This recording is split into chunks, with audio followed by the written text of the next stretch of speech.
Okay, let's go with cancer. Cancer is a whole set of diseases characterized by excessive and abnormal growth of certain tissue cells. Cancer is uncontrolled cellular growth. You're going to need to understand this and be able to answer a little more specifically. What do I mean by uncontrolled cellular growth? What do I mean by that? I mean rapid cell division. The cell division is so rapid that what happens is we get abnormal cells. And these abnormal cells do not differentiate into the proper tissue type. So then these abnormal cells do not function. These abnormal cells keep dividing. These abnormal cells then start taking nutrients away from the healthy cells. They start crowding the healthy cells. Then if the tumor is in an organ, it's going to interfere with the function of the organ. And of course, that's when we start displaying symptoms. So cancer is uncontrolled cellular growth resulting in the accumulation of abnormal cells. This is when what happens is mutagenesis. The progression of cancer begins with something happening to the cell's what? DNA. So then the cell does not have control over its division apparatus and it starts dividing. And it's happening abnormally, it's happening at a high rate. And so the key there with what starts cancer is abnormal cell division, rapid abnormal cell division, all right? And it happens, I don't know how much it happens, because our immune system is frequently able to destroy and eliminate these abnormal cells when this first happens. Then we talked about cellular transformation and we ended with metastasize. What has to happen before you're told that the cancer has metastasized? Question 10. What has to happen? It has to invade what? Neighboring tissues. It has to start going elsewhere. As long as it remains contained in one location, one tissue type, then it stays that type of cancer and the staging is low. You've heard of stage 1, which will probably be very early detection, and all the way up to stage 4, which is usually metastases. Last thing with cancer is factors contributing to cancer. What causes cancer? The answer is a lot of things, because all that has to happen is mutagenesis and cellular transformation. So there are many things that can trigger cancer. Is cancer infectious? No, you don't catch cancer, but is that what infectious means? If you look back on quiz 1, some of you told me contagious or communicable. No, the difference between infectious and non-infectious is the fact that infectious has to have an organism present. Non-infectious is all kinds of disease conditions, right? Genetic, degenerative, autoimmune. Those do not involve an organism. So diseases that do not involve organisms are called non-infectious. Diseases that have an organism involved, they are infectious. Whether or not they're contagious or not is not how they're defined. Or communicable, which is the more medical way to say contagious. Do you understand that? So basically, we could kind of even say that we have 3 kinds of diseases. Infectious, non-infectious, and then cancer. Because cancer can involve a prior infection. So factors contributing to cancer, 3 main factors. You can't really answer the question, what causes cancer? But we can give factors that will contribute to cancer. The first one is genetic. Genetic, what is genetic? That means it involves the person's DNA. It involves the person's inherited characteristics. So a person's genetic makeup, his DNA, can predispose them to certain types of cancers. It's kind of hard to draw the line with genetics anyways, because everything about you is involved in your genes, but also the environment plays a role in how those genes are expressed. So there's a lot of study with cancer. We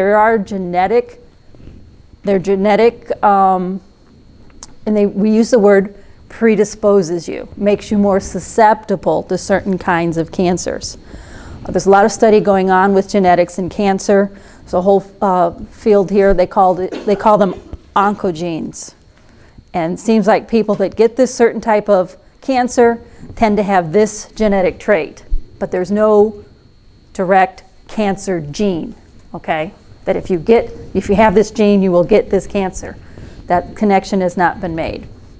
The next factor is environmental. We have genetic factors, environmental factors. Environmental factors, these are called carcinogens. When you're exposed over and over again to carcinogens, maybe industrial exposure, you're going to possibly trigger mutagenesis over and over and over again, which will trigger cell transformation, and then you might get certain types of cancers. Industrial exposure, obviously smoking is an environmental factor. Some things possibly with diet could contribute, especially all the chemicals that we ingest. So there are environmental factors, exposure to carcinogens. Many times these will be industrial exposures. You've all seen all the law firms with all their signs on I-94. Were you exposed to asbestos and, sue, whatever, and so forth. So there are environmental factors that contribute to cancer. The third factor that contributes to cancer is viral factors. Certain viruses can affect the DNA of your cells. We're going to talk about viruses first with our infectious agents, and that's one of the dangers of viral infections is they can trigger cancer later on. Viruses, when we define living things in biology, one of the characteristics of living things is that organism is able to reproduce. Viruses cannot reproduce on their own.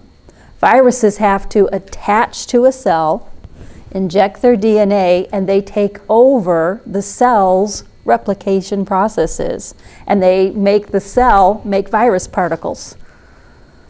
So then if viruses inject their DNA into their host cell and attach to the DNA and start producing virus particles with the cells, using the cells, what do you think is going to happen? It's involving the cell's DNA. So anytime we involve the cell's DNA, we can trigger mutagenesis. So infections, viral infections can trigger certain types of cancer. Another idea, viruses possibly can activate those so-called oncogenes, O-N-C-O, then genes, G-E-N-E-S. Okay, the mechanism may not be known, but we do know the result, okay? So particular viruses can bring about that cellular transformation. And there are certain types of cancer that have been directly linked to certain organisms and a viral infection. One of them is lymphoma. You've all heard of your lymphatic system. We talked about on Thursday one of the types of cancer is lymphoma. Lymphoma begins in your lymph tissues or with your lymphocytes. Okay, lymphocytes are a type of white blood cell. And this is a trigger. This can be triggered by the Epstein-Barr virus. So if you look at your handout, you'll find Epstein-Barr. That one. Of course, the initial problem with Epstein-Barr is not cancer, what does Epstein-Barr cause initially? What does it say? Pardon me? Mono. You've heard of mono or mononucleosis. The Epstein-Barr virus is a known cancer trigger. Okay, that's why it's important to have that particular viral infection treated. The next is an area of controversy right now in our country with vaccinations. HPV. You can find that on your virus sheet as well. That's human papillomavirus virus, HPV. It is directly linked to cervical cancer in women. That's why everyone's up in arms at Christians who do not want their young children, both boys and girls, inoculated with it, because HPV is an STD, sexually transmitted disease, okay? And if we obey Exodus and we live a pure life, we're not going to have trouble with HPV, okay? And that's why we are, fortunately in the state of Indiana, we are still able to opt out of that vaccination without the state getting involved. Okay, so those are factors that contribute to cancer. So my question to you on the pathology section and on the test is going to be, what is cancer? How does it progress? What can trigger cancer? Okay, so what is cancer?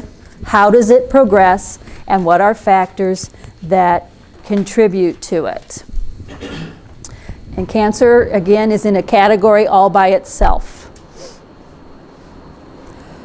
All right, now we're ready to start where I should have started, infectious diseases. As a review, remember that infectious does not mean contagious or communicable, even though that's true of some infectious diseases. Infectious disease means a microorganism or some organism is present and proliferating. So an infectious disease involves disease conditions brought about by the presence and proliferation of an organism, whether it's viral, bacterial, protozoan, fungal, or parasitic. So there are two conditions that must be met for our infectious agent to cause an infection. First is the presence. Now we're going to explain that definition and then go through each of the infectious organisms. First of all, there are two conditions that must be met before we can technically say we have an infection. The first one is presence. The microorganism has to be present. Now remember that many types of bacteria are ubiquitous. What do I mean by that? They're everywhere. They are actual types of bacteria that are always found on your skin.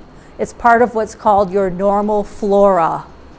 Okay, one of those types of bacteria is Staphylococcus aureus. Okay, and there's all kinds of different bacteria that are found normally on your skin, and it's normal. It's not an infection. There are many types of bacteria found in your mouth, in your digestive tract, especially your lower digestive tract, and in fact those bacteria are necessary to keep things in balance. So the first thing that when we're talking about disease, the disease has to be present. What do I mean by that is it must penetrate the body's defenses. And most of your pathogenic bacteria are not part of your normal flora. They're not normally found on your skin, or at least not in very large amounts. They're not normally found in your digestive tract. So first of all, the organism must penetrate the body's defenses. There are two main body defenses as far as physical barriers to keep pathogenic bacteria out. Now, not all bacteria can cause infection. Not all bacteria species are pathogenic. And the pathogenic ones are very efficiently kept out of your body most of the time. The first and best line of defense to keep pathogenic bacteria or viruses out of your body is your what? Skin. No, we're talking about physically preventing the presence of a microorganism. The first and best barrier. The first defense is to bar entry, to not allow the bacteria in. So the skin is the body's first and best line of defense to bar entry. We're going to talk about the immune system, but the immune system, we don't even want the immune system having to kick in, do we? We want to keep the organism out from the beginning. So your skin, 3 things about the skin. First of all, the skin acts as a physical barrier. Viruses cannot penetrate intact skin. Most bacteria cannot penetrate intact skin. So what your skin is an excellent physical barrier to prevent the entry of bacteria and viruses and parasites and so forth. Unfortunately, fungal infections are usually infections of the skin where the fungus will grow on the skin. But when we're talking about our major diseases, most of them would be bacterial and viral, okay? So the skin, first of all, acts as a physical barrier to prevent entry when the skin is intact. Secondly, the body has natural, we'll call them antibacterial agents. The skin secretes on its surface natural antibacterial agents. Remember, bacteria is everywhere. It's a part of your normal flora, but we don't want it entering the body. We don't want it entering through the skin. So when the skin is intact, it is an excellent physical barrier because most bacteria and viruses cannot penetrate it. And then number 2, it secretes its own antibacterial agents on its surface. First of all is oils. You're all familiar with the oils of your skin. One of the functions of the oils on your skin is to keep the skin flexible and pliable. So it does remain intact. But also, oils are composed chemically of what are called fatty acids. Okay, and many bacteria and fungus do not like the fatty acids. So just the fact that you have oils on your skin helps cut down on fungal growth on your skin and bacteria entering the skin. Sweat, of course, sweat is secreted onto the surface of the skin. The primary purpose of sweat, of course, is to regulate body temperature, to cool off the surface of your body by evaporation. But sweat also contains what's called lysozyme. Lysozyme, which is Lysozyme. Lysozyme. That ending zyme has the idea of being an enzyme. Lysozyme is antibacterial. So as we study disease and as we study the immune system, you're going to see the redundancy of how many different defenses were built into our immune system. That's why it took millions and millions of years to evolve, right? Right? No? That's why the more you think about it, we talked last semester about creative design. The skin was designed to keep out microorganisms. Okay? One of the things, just one of them. The last is that the normal flora that naturally inhabits your skin often prevents the growth of harmful bacteria. I mentioned the fact that there are different types of bacteria that are a natural part of your normal flora. They're always there, and they help to prevent harmful bacteria from colonizing your skin. So the skin is the first line of defense. So if we can keep the microorganisms out, then our immune system doesn't have to fight them off. The second barrier is the mucosa. What is the mucosa? It's also called your mucous membranes. The mucosa lines all of your body tracts and all of your body openings. When I say that, you probably think of your lungs and your respiratory tract, but it's also your digestive tract. It also lines the underside of your eyelids and so forth, not just your nose and mouth, but also your inside your eyelids, the mucosa. Okay, the mucosa. Basically, we have the respiratory tract. So we're talking about several places where the mucosa acts as a defense to bar entry. The skin's going to bar entry, and then the mucosa plays an important part in keeping microorganisms out. First of all, the respiratory tract is the most familiar location of the mucosa. If you think starting with your nose all the way down into your lungs, your respiratory tract, we have what are called ciliated cells. And that's spelled with a C, C-I-L-I-A. T-E-D, ciliated cells. Cilia are little tiny hairs. Okay, and the cilia of the mucosa will trap and sweep debris, dust particles, or whatever you've inhaled, and we're inhaling stuff all the time. It'll trap those things. It secretes the mucus, and the purpose of mucus is to trap particles, microorganisms, whatever has been inhaled, and then it helps to sweep it up to the top. And then what happens next? So we have the ciliated cells that sweep debris, collect it. Then we have the mucus. Mucus is secreted by the mucosa to trap debris and pathogens. And then we have the coughing or sneezing reflexes to expel them. Okay, so the mucosa of the respiratory tract helps keep pathogens out because it has the ciliated cells that line your respiratory tract. These ciliated cells intersperse their little cells called goblet cells. And the goblet cells secrete mucus. And persons that have cystic fibrosis, they have a problem with their goblet cells. The goblet cells secrete a very sticky mucus. And that's why people with cystic fibrosis have all kinds of problems with their lungs, have all kinds of problems with mucus accumulating in their lungs.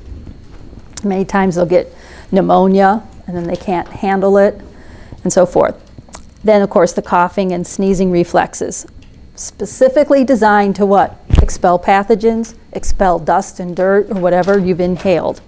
Then your GI tract, GI, fancy for gastrointestinal, your digestive tract, is also lined with the mucosa. So the digestive tract also has mucus, just like the respiratory tract. But then we have other things in the GI tract. The acidic conditions in your stomach help to, if we do ingest bacteria, and we do all the time, the hydrochloric acid makes your stomach too acidic for the bacteria to survive, so they never get anywhere. Also, you have your normal flora in your lower digestive tract or your lower GI that also help prevent harmful bacteria from colonizing. They're already there. So the respiratory tract has important functions, whether the mucosa in the respiratory tract has important functions, the mucosa in the GI tract, also your urinary tract, and then we mentioned the eyelids. The eyelids are lined with mucosa. It's called your conjunctiva. How many have ever had red eye? Pink eye. Pink eye is conjunctivitis. It's inflammation of the mucosa that lines your eyelids. Okay, so, but your eyelids have the mucous membranes. They do not have the goblet cells, okay, but they have tears. What are found in tears? That same substance I mentioned with sweat, lysozyme, which is your body's own antibacterial. So we have two main defenses to prevent entry, because for us to have an infection, we have to have the presence of a microorganism. Okay, so our skin can bar entry, so can the mucosa. However, the mucosa is not impenetrable to many bacteria and viruses. I told you that bacteria and viruses cannot penetrate intact skin. That's not true of the mucosa. All right, that's why many times during surgery or other medical procedures, the person will wear the mask and a splash shield. Why? They're protecting their mucosa of their eyes. And of course, they're protecting you from what they inhale and exhale. Yes? Is it possible that the reason it's harder to penetrate the skin is because the dead skin is acting as a shield? Yes. And the mucosa is only one layer thick. The skin is multiple layers. Yes, the skin is much harder to penetrate than the mucosa. That's why the mucosa has other mechanisms, doesn't it? It has the mucus to trap pathogens. It has the sneezing reflex and the coughing reflex. So the first condition that must be met before we will get an infection is the organism must be present. So the first thing our immune system should do is bar entry. The skin and the mucosa both function that way. Then what's the second condition? Yes, do you have a question? Yeah. Would like a wound in the skin be more vulnerable to? Absolutely. That's why we've all experienced every time we get even a small cut, it gets all red and puffy, and that is evidence of your immune response. So once that happens, the immune system kicks in, the white blood cells and all kinds of things we'll talk about later. The second requirement to an infection would be what? Proliferation. So for proliferation, we say that the organism must propagate and colonize. It has to take hold and start dividing, start literally colonizing wherever it's located. It has to propagate. It has to start thriving and colonizing. So for proliferation, first of all, some organisms attach to body tissues. Then they are able to propagate and colonize. That's why your normal flora can help prevent disease by not allowing a different type of organism to take hold and start colonizing. That's one way a pathogen can proliferate. Some pathogens, number two, will hide inside the body's own cells. When that pathogen is inside one of your own cells, it hides it from your immune system. These are viruses. Viruses inject themselves into your own body cells, so they can hide from your immune system, because your immune system is not going to attack its own cells.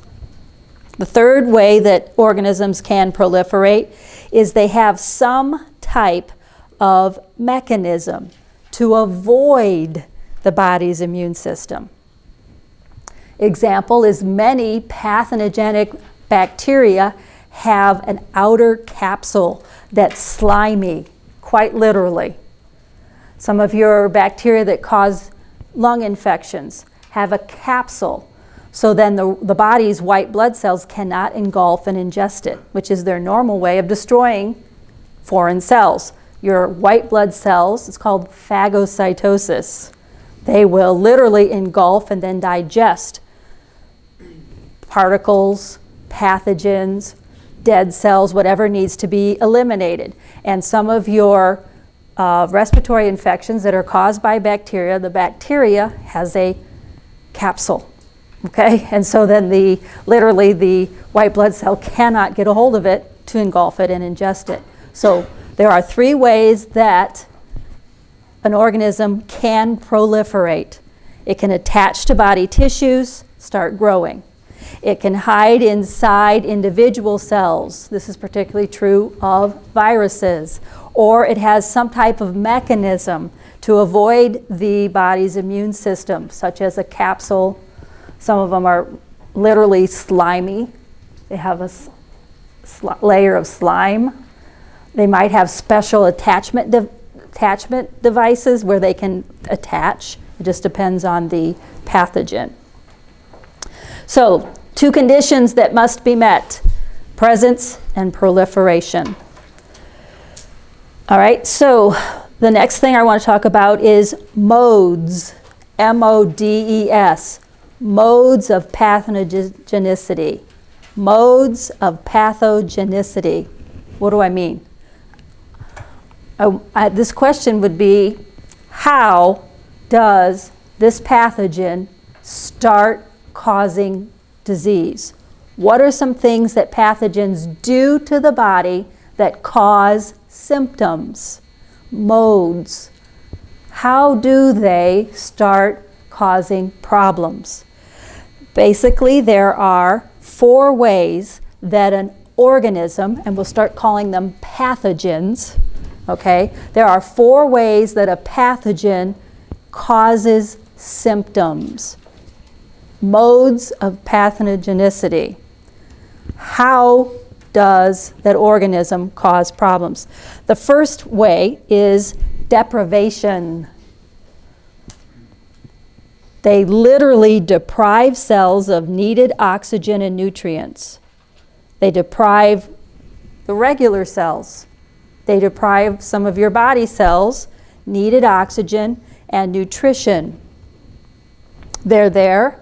They're starting to colonize and propagate, and they're going to use up oxygen and use up nutrition that other cells needed. A second mode of pathogenicity is some pathogens actively destroy. So deprivation and destruction. Number 2, they actively destroy body tissues. Okay? Many of them do both. They're going to deprive the body tissues of needed substances. They're going to destroy, destruction. They're going to actively destroy body tissues. A third mode of pathogenicity is releasing toxins. The release of toxins. There are different toxins and, of course, many different organisms that can secrete toxins.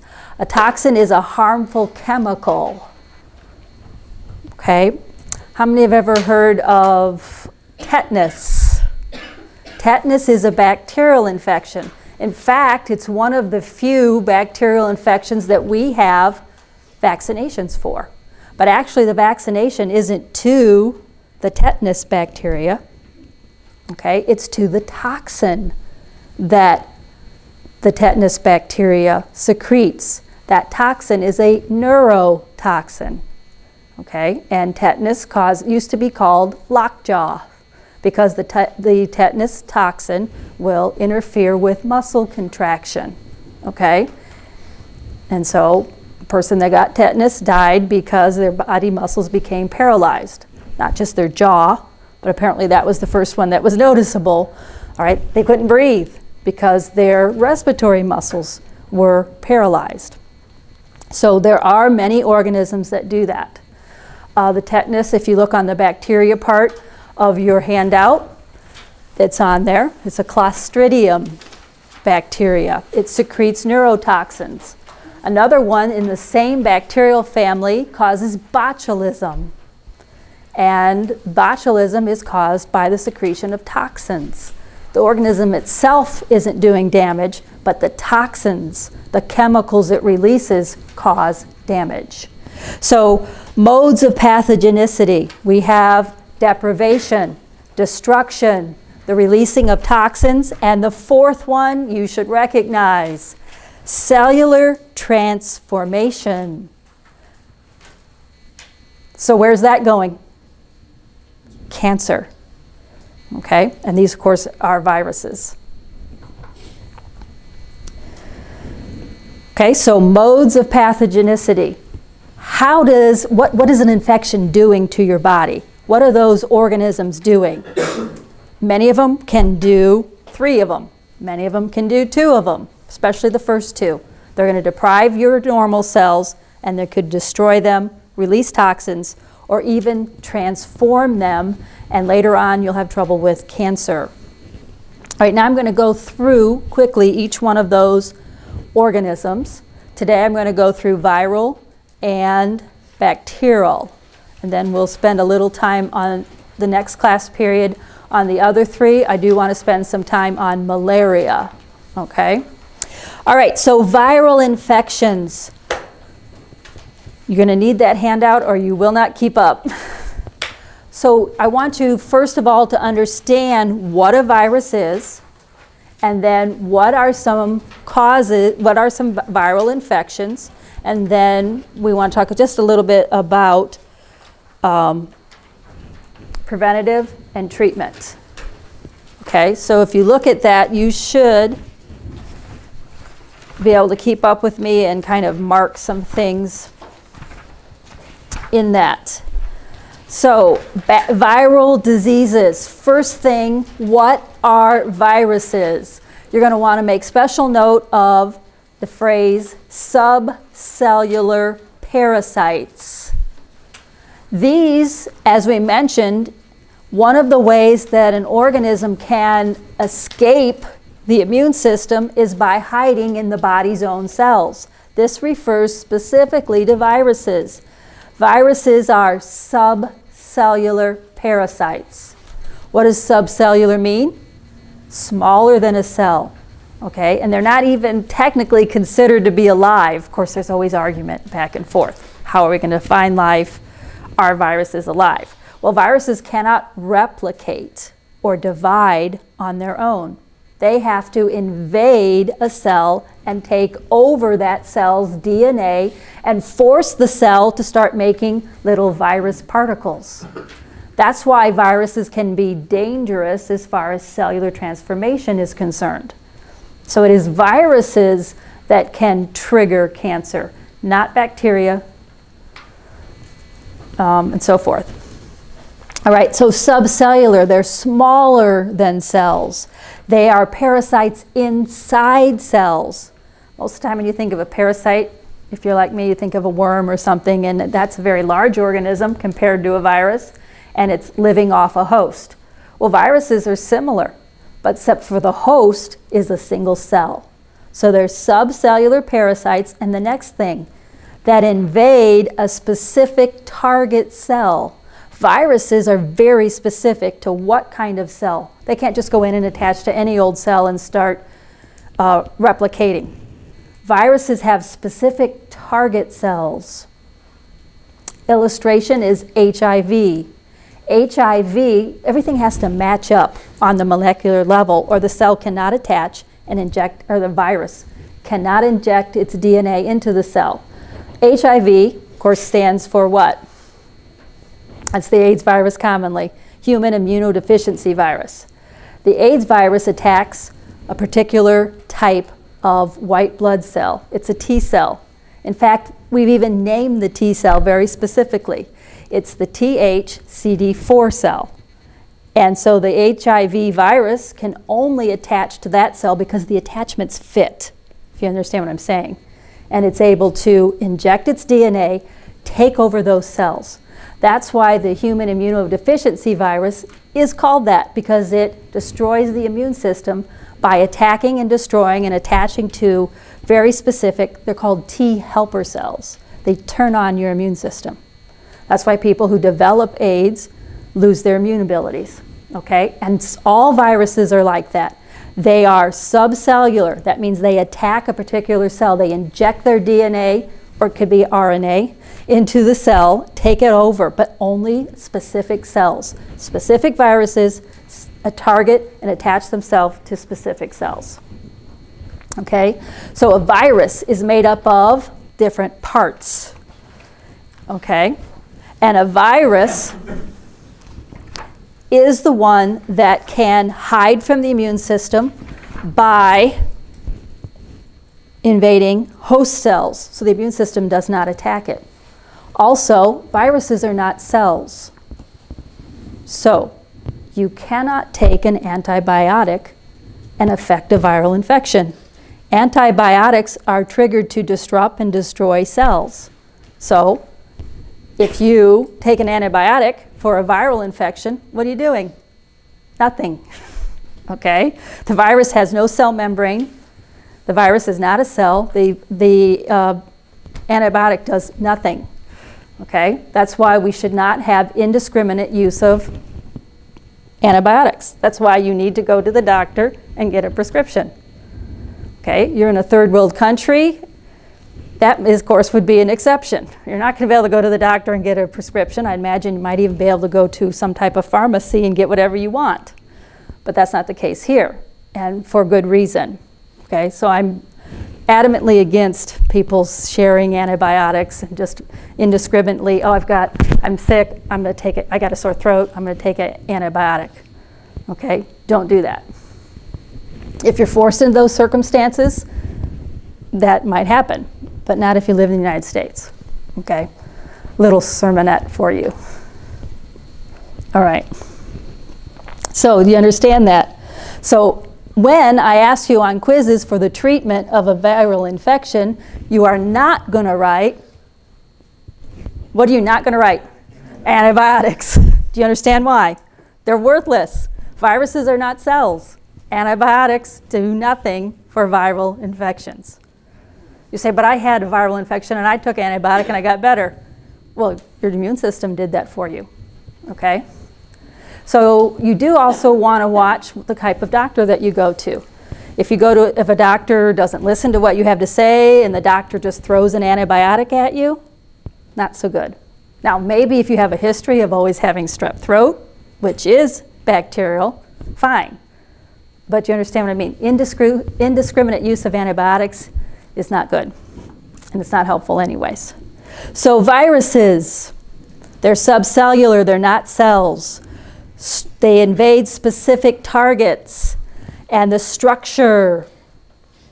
Viruses have two main parts, the nucleic core and the protein capsid. Your typical virus, by the way, viruses can even invade bacterial cells.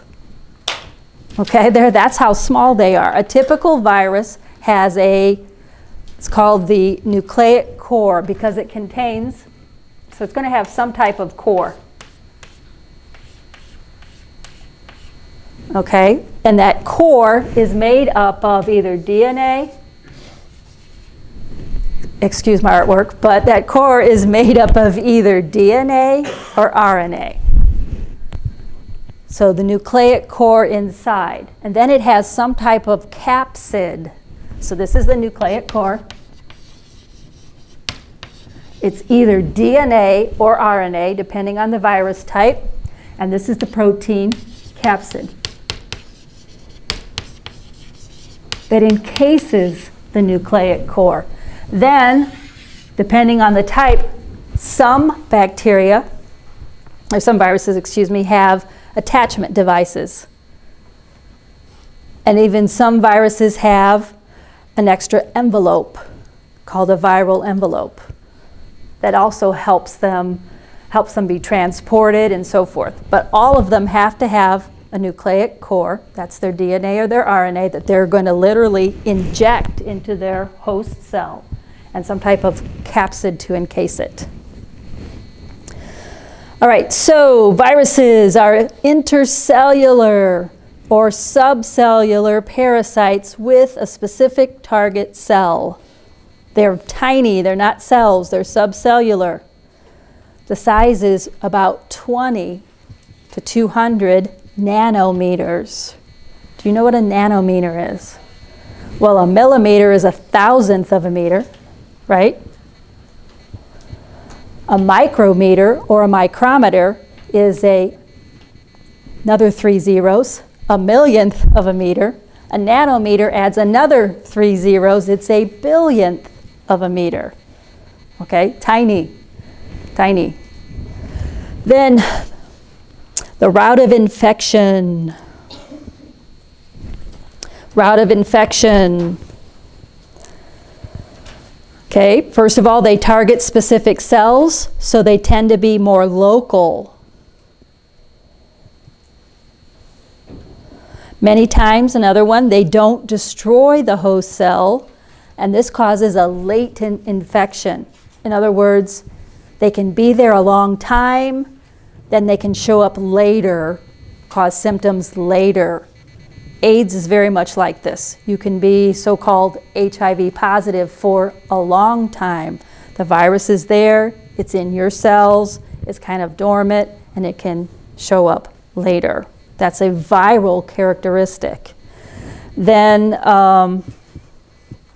mode of pathogenicity is cell destruction and cell transformation. Remember, we gave 4 modes. Viruses are particularly involved in cell destruction and cell transformation.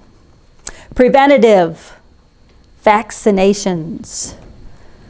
If you look at your list of viral infections and treatments and so forth, vaccinations are usually targeting viruses. They also target the toxins of bacteria. But most of your vaccinations are targeting a viral infection. Treatments. First of all, they do not respond to antibiotics. They are not cells. The main treatment, number 2, so the main treatment is the body's own defenses. Let the body fight it off itself. In most cases, that's what's going to happen. You're going to need extra fluids and rest. A third treatment is there are more and more antiviral medications. But they are not antibiotics. Then examples, you can pick whatever example you want off that paper. Common cold, polio, hepatitis, even rabies, measles. Think of all the shots you got to go to school. Measles, mumps, rubella, all 3 of them are viral, common cold, etc. All right, we'll pick up with bacteria.